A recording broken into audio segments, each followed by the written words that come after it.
નમસ્કાર, બજેટથી આશા મની મેનેજરમાં હું પ્રીતિ દલાલ આપનું સ્વાગત કરું છું. હવે બજેટની ગણતરીના દિવસો જ બાકી રહી ગયા છે, ત્યારે રોકાણકાર તરીકે બજેટથી આપણી આશા અને અપેક્ષા પણ વધી રહી છે. પણ આપણા નિષ્ણાતો બજેટ પાસેથી શું આશા રાખી રહ્યા છે? શું રોકાણકારને આ બજેટથી કોઈ રાહત મળી શકશે? આ અંગે આપણે ખાસ ચર્ચા કરીશું અને આજે આપણે આ ચર્ચામાં જોડાઈ રહ્યા છે ફૂલ સર્કલ ફાઇનાન્શિયલ પ્લાનર્સ અને એડવાઇઝર્સના certified financial planner Kalpesh Ashar અને પ્રોમોર ફિનટેકના ડિરેક્ટર અને certified financial planner Nisha Sanghvi. આ બંનેનું આ સ્વાગત છે અને એ મુમેન્ટ આવી ગઈ છે કે આપણે હવે બજેટના વડે હોપ્સ રાખીને આપણે ડિસ્કશન કરીએ અને શું આવે છે તો ઓફકોર્સ 1 ફેબ્રુઆરીને ખબર પડશે. પણ કલ્પેશભાઈ, અત્યારની જે આપણી ઇકોનોમીની સિચ્યુએશન છે, જે રીતના માર્કેટની સિચ્યુએશન છે, એ જોતાં તમને શું લાગે છે કે what is the need of the hour અને આ બજેટમાં એ કઈ રીતના શું ટેકલ થઈ શકે છે કે નહીં? થેન્ક યુ પ્રીતિ. અને ફર્સ્ટ ઓફ ઓલ, જેમ તમે કીધું, જે શોની આપણે એકદમ ઇગરનેસથી રાહ જોઈ રહીએ છીએ. આ શો એક એવું શો છે જ્યાં આપણે બધા એક દિવસ માટે ફાઇનાન્સ મિનિસ્ટર બની જતા હોઈએ છીએ અને જ્યારે 1 ફેબ્રુઆરી આવે છે ત્યારે રિયાલિટી આપણી હમણાં તો સમક્ષ આપણે આવે છે. વધારે ઓફન બન્યા છે, 6 મહિને બન્યા છે. 6 મહિને બન્યા છે. So any on a lighter note that was. So તમારો જે પ્રશ્ન છે એનો આન્સર એમ જોવા જઈશ કે ઇકોનોમી જે આપણી ઇન્ડિયાની છે ઇઝ રેડી ટુ ગો. અને એના માટે આપણે જે પણ ઇન્ફ્રાસ્ટ્રક્ચર કે જે પણ એના પિલર્સ છે કે જે પાયા છે એ બધા છેલ્લા 5-6 વર્ષથી આપણે મજબૂત કરી રહ્યા છે અને એનું સારું એવું એક પ્રભાવ પણ આપણા કેપિટલ માર્કેટ્સ પર કે આપણા એકચ્યુઅલ ઇકોનોમી પર પણ દર્શાવી રહ્યું છે, લોકોની લાઇફસ્ટાઇલમાં પણ દર્શાવી રહ્યું છે. બટ છેલ્લા 4 વર્ષમાં તમે સામૂહિક રીતે અગર જુઓ તો ગ્લોબમાં જેટલા ડિસ્ટર્બન્સીસ આવ્યા છે અને હાલ ઘડીએ જે પોલિટિકલ સિચ્યુએશન ચાલી રહી છે ગ્લોબમાં, not in India. I think India તો હમણાં ઘણું સદ્ધર છે અને સ્થિર છે, બટ ગ્લોબ જે સિચ્યુએશન ચાલી રહી છે એના લીધે જે પણ આપણે કહીએ એક રિપલ ઇફેક્ટ ઇન્ડિયા અને બાકીની માર્કેટ્સ પર આવી રહી છે, mainly because of the American જે મૂવ્સ થયા છે બધા એના માટે. અને હવે ખાસ કરીને 3-4 વર્ષની આપણે ઇક્વિટી માર્કેટ્સની વાત કરીએ તો જે એક બુલિશ ફેસ છે એના પર પણ એક આપણે કંઈક કોમા લાગી ગયો છે, ફૂલ સ્ટોપ નહીં, કોમા લાગી ગયો છે. આ બધું જોઈને હમણાં છેલ્લા 2-3 મહિનાથી આપણે જોઈ રહ્યા છીએ માર્કેટમાં સારો એવો એક કરેક્શન આવી રહ્યું છે. પ્લસ ઇકોનોમીમાં પણ જે બધા ધારતા હતા ક્વાર્ટરલી રિઝલ્ટ્સ કંપનીઝના, કોર્પોરેટ્સના, એ પણ આવી નથી રહ્યા. અને એક વર્ષથી સરકારે પણ પોતાના જે કેપેક્સ પ્લાન્સ કે જે પીએસયુના ગ્રાન્ડ આપણે કઈ લોકોના જે યોજનાઓ હતી એ બધી લોકોએ થોડીક બેક બર્નર પર નાખી દીધેલી. બટ હવે આપણે એક ઇંગ્લિશમાં કહેવત છે કે એનિમલ સ્પિરિટ જગાડવાની જરૂર છે અને એના માટે આઈ થિંક આ બજેટ ઉપયુક્ત કદમ લેશે અને ઘણા ખરા એવા આઈ થિંક ડિસિઝન્સ એ લોકો લેશે કે કેપેક્સનું બૂસ્ટ થશે, કે પીએસયુને પાછું એ લોકો ફ્રન્ટ ફૂટ પર લઈ આવશે એના સ્પેન્ડિંગ પર. અને કેપિટલ માર્કેટ્સ માટે પણ ઓલ્ધો હું નથી કહેતો કે ટેક્સ ડિડક્શન્સ હશે, but there will be something જેના માટે રિટેલ ઇન્વેસ્ટરનું હજી પાર્ટિસિપેશન વધી શકે છે. અને પ્લીઝ યાદ રાખીએ કે આ રિટેલ ઇન્વેસ્ટર જ છે જેણે આપણે કહીએ કે છાતી ખોલીને એફઆઈઆઈનો સામનો કર્યો છે છેલ્લા 3-4 વર્ષમાં with the mutual fund flows. So ગવર્મેન્ટની આ ચીજની જાણ છે, એ લોકો પણ આવકારવા માંગે છે કે આ રિટેલ ઇન્વેસ્ટર પાછા વળી ન જાય. જે આપણે છેલ્લા 10-12-15 વર્ષની મહેનત છે, જે રિટેલ પાર્ટિસિપેશનની શરૂઆત થઈ છે. સો આઈ એમ શ્યોર કંઈક એવા કદમ હશે. They are far more better experts than we are કે આ કેવી રીતે એનિમલ સ્પિરિટ પાછી જગાડવી જોઈએ. બેઝિકલી કન્ઝમ્પશન અને ગ્રોથને વધારવાના માટે આપણે પગલાં જોઈ રહ્યા છીએ, પણ એમાંથી ઇન્સ્યોરન્સ એઝ અ સેક્ટર જોઈએ. અને અત્યારના આપણે થોડું પેનેટ્રેશન જોઈ રહ્યા છીએ, જે મંથલી ફિગર્સ આવી રહ્યા છે. તમને શું લાગે છે કે કઈ રીતના આ બજેટમાં એને ટેકલ કરી શકે છે? Thank you Pritiben. આપણે ઇન્સ્યોરન્સની વાત કરીએ જ્યારે કે બજેટમાં શું એક્સપેક્ટ આપણે કરીએ કે મારી આશા શું છે, અને એવરી યર આપણે આ કરીએ છીએ. પણ લાસ્ટ 2 ક્વાર્ટર્સમાં આ કન્સિડર થયું છે ઇન જીએસટી મીટિંગ્સ કે હેલ્થ ઇન્સ્યોરન્સ પર આપણે જે જીએસટી પે કરીએ છીએ કરન્ટલી 18% છે અને એને અગર આપણે એસેન્શિયલ સર્વિસમાં લઈ આવીને 5% કરી દે. Let's have optimist expectation, let it not get waved off. એટલે ઝીરોનું થઈ જવું છે GST, because government has some earnings from that. તો 18% ટુ 5% પર અગર એસેન્શિયલ્સના અંડર લઈ આવશે તો એક મોટો રાહત રહેશે બધાને જ. અને સ્પેશિયલી સિનિયર સિટીઝન્સને જ્યારે આપણે પ્રીમિયમ એમના એજ પ્રમાણે ઇન્ક્રીઝ થતું હોય છે તો એ પોઈન્ટ ઓફ ટાઈમ પર અગર આ જીએસટી % ઓછું થઈ જશે તો એક સપોર્ટ મળશે કે people will rethink about continuing the plan કે એનું સમ ઇન શોર્ટ ડિક્રીઝ ન કરે કેમ કે કરન્ટલી અગર આપણે જોઈએ છે લાસ્ટ 6-7 મંથ્સમાં પ્રીમિયમ્સ બહુ વધી ગયા છે specially on the senior citizen side also તો એ પોઈન્ટ ઓફ ટાઈમ પર જ્યારે એક સિનિયર સિટીઝન વિચાર કરતું હોય કે મારું પ્રીમિયમ લાસ્ટ યર 50,000 હતું ને હવે 75,000 થઈ ગયું છે બિકોઝ પ્રીમિયમ રાઇઝ થયું પણ GST percentage is also 18 on that so that's a huge percentage which goes અવે એઝ પાર્ટ ઓફ પ્રીમિયમ ભલે ઇન્સ્યોરન્સ કંપની ક્લેરિફાઈ કરે છે કે આ જીએસટી ગવર્મેન્ટને જાય છે but end of the day હું એક પોલિસી લઉં છું તો 18% તો મારા ઘરમાંથી જાય છે સો એ એક મોટી રાહતની એક્સપેક્ટેશન ડેફિનેટલી છે આ વખતે કાંઈ તો કન્સિડરેશન આવશે સેકન્ડલી જે ટેક્સ ડિડક્શન્સ આપણને મળે છે સો બ્રોડર પર્સપેક્ટિવમાં ઓલ્ડ રિજાઇમ અને ન્યૂ રિજાઇમ મેજર ડિડક્શન્સ જે છે એ ઓલ્ડ રિજાઇમમાં છે અને સ્પેશિયલી હેલ્થ ઇન્સ્યોરન્સવાળા જે ડિડક્શન્સ છે એ ઓલ્ડમાં જ આવે છે તો મારી અપેક્ષા એવી છે કે એને ન્યૂ રિજાઇમમાં પણ કન્સિડરેશન હોવું જોઈએ એના 3-4 ફેક્ટર છે પ્રીતિબેન આમાં ઇન્ટરેસ્ટિંગ પોઈન્ટ એ છે કે આપણે જોઈએ છે કે ઇન્સ્યોરન્સ પેનિટ્રેટ થાય તો આપણે કઈ ઇન્સેન્ટિવ તો આપવું પડશે તો easier ways because eventually old regime will go away તો ન્યૂ રિજાઇમમાં તમારે એ ડિડક્શન કશે થોડું પર્સન્ટેજ આપવું પડશે તો અગર એ ડિડક્શનમાં આવે છે હેલ્થ ઇન્સ્યોરન્સ તો એક મોટો સપોર્ટ થશે અને at least people will start considering અત્યારે તો શું છે ડિસ્પોઝેબલ ઇન્કમ પોસ્ટ ટેક્સ હાથમાં આવે છે અંડર ન્યૂ રિજાઇમ લોકો ખર્ચો કરે છે પણ સેલ્ફ કંટ્રોલથી ઇન્સ્યોરન્સ નથી લેતા so that will give one encouragement આપણે હેલ્થ ઇન્સ્યોરન્સના પેનિટ્રેશન માટે પ્લસ અને આપણે આ જીએસટી રિડક્શન તો આ બે વસ્તુ છે જે હેલ્થ ઇન્સ્યોરન્સ સાઇડમાં આપણે કન્સિડર કરી શકીએ છીએ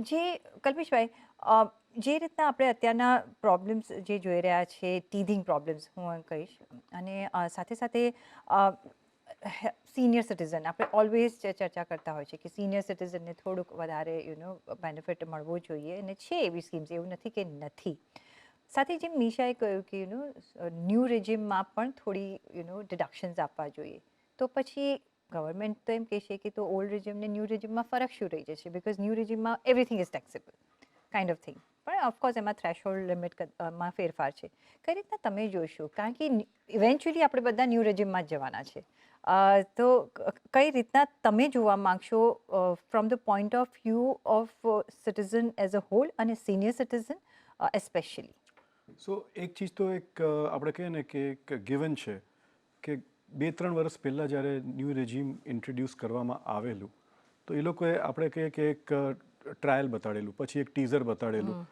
અને પછી હવે એ લોકો ફૂલ પિક્ચર રોલ આઉટ કરવા માંગે છે અને આ indications I think quite sufficient છે આપણા માટે કે જાણવું કે હવે it's a matter of time કે old regime will be out કેમ કે ઘણું બધું એ લોકોએ હિન્ટ્સ આપી દીધી છે ઘણા પગલાં લઈ લીધા છે ઘણા એવા એક્શનેબલ્સ પણ લઈ લીધા છે એ લોકોએ કે તમે ન્યૂ રેજિમમાં આવો તો જ તમને ફાયદો છે તો ઇવન ઇફ તમે જુઓ કે 7 લાખની ઇન્કમ સુધીનું જે બેનિફિટ છે કે you don't pay tax if you earn less than 7 એ ફક્ત ન્યૂ રેજિમમાં જ છે તો આ બધા ઇન્ડિકેશન્સ એ જ દર્શાવે છે કે તમે ન્યૂ રેજિમમાં આવો હવે જે તમે પ્રશ્ન પૂછ્યો અને મોસ્ટ ઇમ્પોર્ટન્ટ આ બંને વસ્તુ છે એક હેલ્થ ઇન્સ્યોરન્સની આપણે ઓલવેઝ એટીસીમાં વાત કરતા રહ્યા છે આઈ થિંક ઓછામાં ઓછા 10 વર્ષથી તો હું સાંભળું છું કે 150ની જે આપણી એટીસીમાં લિમિટ છે એને વધારવાની જરૂર છે મેં જ્યારથી શો કરવા માંડ્યું છે ત્યારથી એબ્સોલ્યુટલી ઇટ્સ અન્ડરસ્ટુડ સ્વાભાવિક વાત છે બટ કાંઈ થતું નથી અને એટલું જ અગત્યનું છે જે નિશા બધા એકદમ ડિટેલમાં પોઈન્ટ સમજાવ્યા કે હેલ્થ ઇન્સ્યોરન્સ આજની તારીખમાં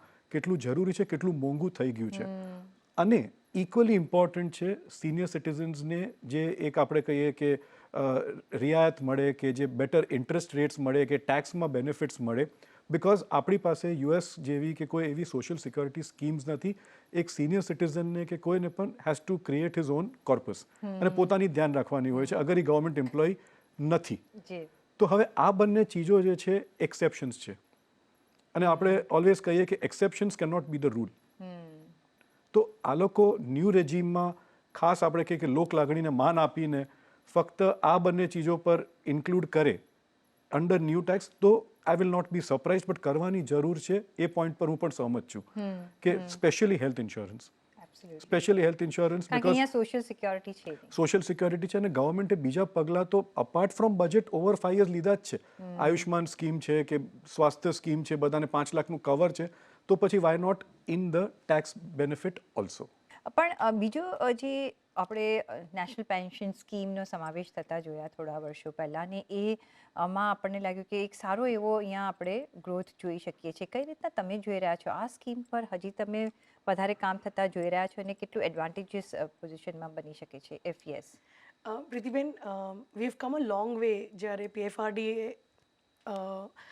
ઓર્ગેનાઇઝ થયું હતું અને સ્ટાર્ટ થયું હતું વિથ NPS સ્કીમ, પણ હજી પણ ખાસું એવું કામ બાકી છે કરવાનું. બિકોઝ વી કીપ ક્લેમિંગ કે we are average age as a country, as a nation we are at 27 અને 29ની વચ્ચે છે એઝ અ નેશન. તો આ જ બધા લોકો 30 વર્ષ પછી રિટાયર થવાના છે. તો અગર આપણે એની સોશિયલ સિક્યોરિટી આજથી ક્રિએટ નહીં કરીએ, if we don't think longer term, then it will be very difficult, જે બીજી કન્ટ્રીઝ આજે જે ઓલ્ડર થયા પછી ફેસ કરે છે. સો મારા હિસાબે NPS has to be encouraged at grass root level. તમારા સેલેરીનો પોર્શન PF જેવી રીતે આપણે કાઉન્ટ કરીએ છીએ, PF has to be alternative. NPS should be mandatory like government employees. તો જ પૈસા, કેમ કે હમણાં તો બધા લિવ ધ મોમેન્ટ પર જીવી રહ્યા છે. તો that is something which is very dangerous. As financial planners અમે બધા જ ફેસ કરીએ છીએ કે cash flow, savings percentage is going down big time. So how will the current generation, when they grow old, will have enough? Will they have enough is the question, right? અને longer term, એટલે એવરેજલી હમણાંનું generation 100+ years જીવવાનું જ છે. That's what medical science claims.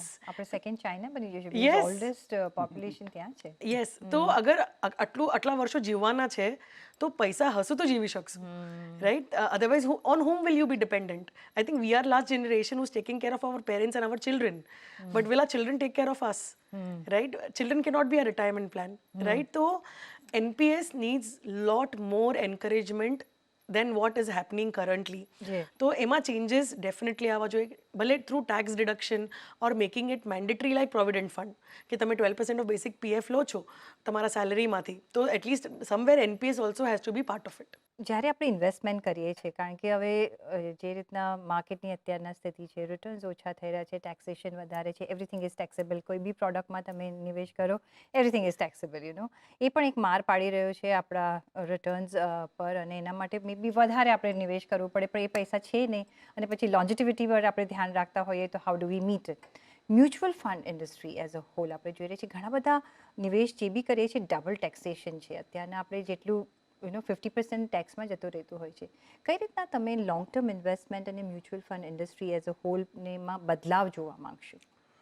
ઘણા એવા steps છે જે already આવી ચૂક્યા છે, બટ આપણે શું કહેવાય, માણસ માત્ર છે, હ્યુમન બિંગ્સ છે, આપણે અપ્રિશિએટ નથી કરતા. હવે લાસ્ટ બજેટમાં પણ જેટલું બને એટલું લોકોએ આઈ થિંક એક પેરિટી લાવવાની કોશિશ કરેલી, કે લોંગ ટર્મ કેપિટલ ગેઇનનું જે પર્સન્ટેજ છે કે ટાઈમ ફ્રેમ છે, જેટલું બને એટલું મેડમે ફાઇનાન્સ મિનિસ્ટરે એક પેરિટી લાવવાની કોશિશ કરેલી. હવે એની સામે એક અલગ વસ્તુ પણ જોવાની જરૂર છે કે જે વસ્તુઓ મિસ સેલિંગ થઈ રહી છે એના પર કર્બ કેવી રીતે આવે, જેના લીધે હજી મ્યુચ્યુઅલ ફંડમાં આપણું પાર્ટિસિપેશન વધે. So it is not only about mutual funds. ત્યાં કામ બહુ જોરથી ચાલી રહ્યું છે કે મ્યુચ્યુઅલ ફંડ ઇન્ડસ્ટ્રીનું જ ખાલી એવરીબડી નોઝ ધ ફિગર્સ, કે લગભગ 2014માં જે 10 લાખ કરોડનું AUM હતું, આજે 2024 કે 25માં we are sitting at 65 lakh crore almost. તો એ એક હ્યુજ ગ્રોથ થયું છે, but I think this is still આપણે કહીએ કે એક ટીપ ઓફ ધી આઇસબર્ગ છે. હવે આમાં તમે એ ગણવા જાઓ કે ELSS જેવી સ્કીમ છે. હવે ELSSની સ્કીમનો એક બેનિફિટ શું હતો કે તમારા પૈસા 3 વર્ષ લોક ઇન રહેતા હતા, બટ તમને ATC હેઠળ તમને એમાં ડિડક્શન મળતું હતું. સો કમ્પલ્સિવલી એક ઇન્વેસ્ટર એમાં લોક થઈ જતો હતો. But that is not a big thing, કેમ કે અમે એઝ એડવાઇઝર્સ ઓલવેઝ બધાને કહેતા હોઈએ છીએ કે તમે ઇન્વેસ્ટ જ્યારે કરો ત્યારે 5 થી 7 વર્ષનો તમે એક ટાઈમ ફ્રેમ રાખો. તો આ કંઈ સરકારે ફોર્સ કરવાની જરૂર નથી. અને this is exactly the reason. તમારા પહેલા પ્રશ્નને હું કનેક્ટ કરીશ કે શું કામ એ લોકો ઓલ્ડ ટેક્સ રેજીમ કાઢવા માંગે છે. They don't want to force anything. એ લોકો એ કહે છે કે તમારા હાથમાં પૈસા છે, તમે પોતે હવે જાણકાર બનો અને તમારી રીતે તમને જે યોગ્ય છે એના માટે તમે ઇન્વેસ્ટ કરો. અને મ્યુચ્યુઅલ ફંડ્સમાં એક ગિવન રૂલ છે, જો તમે ઇક્વિટીમાં ઇન્વેસ્ટ કરતા હો તો તમે 100% લોંગ ટર્મ માટે જ કરો છો. અને એનું એક બીજું જે પોઈન્ટ છે મ્યુચ્યુઅલ ફંડનું જે અનએક્સપ્લોર્ડ છે હજી રિટેલ ઇન્વેસ્ટર માટે ઇઝ ડેટ. હવે ડેટ ફંડ્સમાં એ લોકોએ ટેક્સેશનને I think they have given it a raw deal. એ લોકોએ ઓન પાર વિથ એફડી કરી નાખેલી, કેમ કે પહેલાં ટેક્સેશનમાં હ્યુજ બેનિફિટ્સ હતા.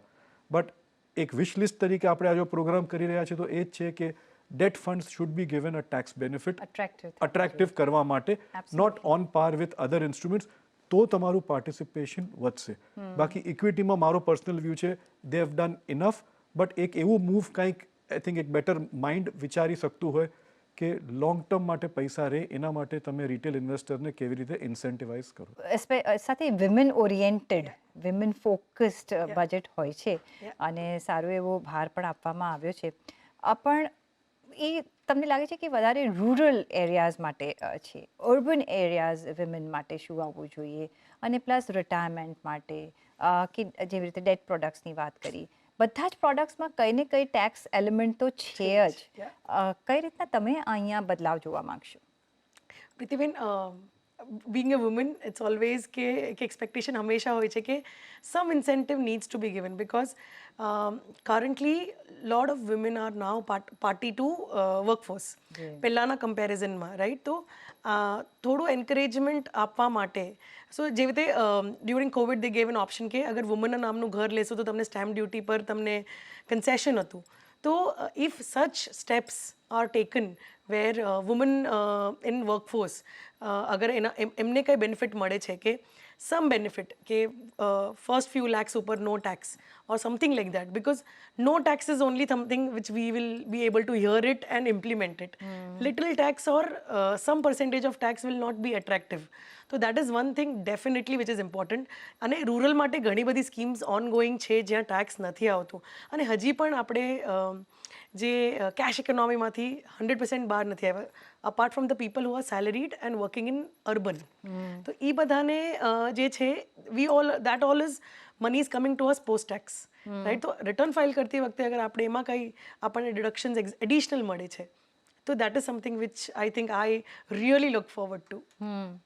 સાથે ઓફકોર્સ આ ટેક્સ અને તમને શું અહીંયા ચેન્જીસ જોવા મળે છે is part and parcel of budget. પણ બીજું જો ઓન અ લોંગર રન આપણે જોઈએ તો ડિજિટાઇઝેશન, અત્યારના યુપીઆઈ જુઓ, ટિપ ઓફ ધ ફિંગર તમે બધું જ કામ કરતાં પણ આઈ કેન ડુ ઇટ, એવી રીતે છે. કઈ રીતના તમે એક બૂમ જોઈ રહ્યા છો? બિકોઝ આ એરિયા છે એક પાવર સેક્ટર જેવો એરિયા છે જ્યાં એક આપણે બિગ રેવોલ્યુશન જોઈ રહ્યા છે. આજે આપણે વધી રહ્યા છે towards the world's third largest economy, અને ગવર્મેન્ટે પર્યાપ્ત એવા, મેં પહેલાં જ કીધું કે એવા એક્શન્સ લઈ ચૂક્યા છે કે we R moving towards that. હવે ક્યારે વધશું, કઈ ગતિએ વધશું, એ ફ્યુચર ઉપર છે. યસ, એલોકેશન છે, ઇમ્પ્લિમેન્ટેશન આપણે કરવાનું બાકી છે. હવે એના માટે આપણે કહીએ કે જે ઓપ્શન્સ છે આપણી પાસે is the future green energy, is the future capex, આપણું પોતાનું ઇન્ફ્રાસ્ટ્રક્ચર. એ બધાનું આપણે કહીએ કે ચલાવવા માટે, સ્કીમ્સ ચલાવવા માટે ગવર્મેન્ટ એટલી બધી આઈ થિંક ઇનિશિયેટિવ્સ લઈ ચૂકી છે, અને ક્યાંક ને ક્યાં એનું બેનિફિટ આપણને એક રિટેલ ઇન્વેસ્ટરને ટેપર ડાઉન થઈને થવાનું જ છે, because it is for the citizen after all. તો આ બધા જે ફ્યુચરિસ્ટિક ચીજો છે કે તમે ફોર એક્ઝામ્પલ ગ્રીન એનર્જીના બોન્ડ્સ આવે તો એમાં ઇન્વેસ્ટ કરો તો તમને બેનિફિટ થઈ શકે, કે તમે ઓલરેડી પહેલાં આપણા એક ઇન્ફ્રાસ્ટ્રક્ચર બોન્ડ જેવું હતું તો ઇન્ફ્રાસ્ટ્રક્ચર બોન્ડ્સનું પાછું રિવાઇવલ તમે જોઈ શકો છો. So all those things government they are far more sharper than we think they are. અને આપણે અહીંયા પણ એક બાજુ સોવરિન ગોલ્ડ બોન્ડ્સને બંધ કરવાની પણ આપણે એ વસ્તુ પણ થયેલી, બટ એનું પણ એક ગ્લોબલ કારણ છે, બટ એનું પણ એક ગ્લોબલ કારણ છે. અને હમણાં તમે જુઓ તો gold is really doing well, so we don't know how the government will think going forward again. હવે ધ સેકન્ડ ક્વેશ્ચન તમે ડિજિટાઇઝેશનનું કહ્યું, I think that's my favourite to go thing. કેમ કે ડિજિટાઇઝેશન તો I think in the Modi government we have gone far ahead of the advanced world, the developed world itself. અને જે આપણે પ્રગતિ કરી છે, જે આપણે પગલાં લઈ ચૂક્યા છે, even the western world still dreams of. So digitisation I have no problem. અને ભાઈ એમાં એ લોકો ઇન્સેન્ટિવાઇઝેશન કરશે કે તમે આ પેમેન્ટ આનાથી કરો તો તમને એ એક આઈ થિંક હેપનિંગ થવાનું જ છે. મારો જે વધારે ભય છે એ છે સાયબર સિક્યોરિટી ઉપર.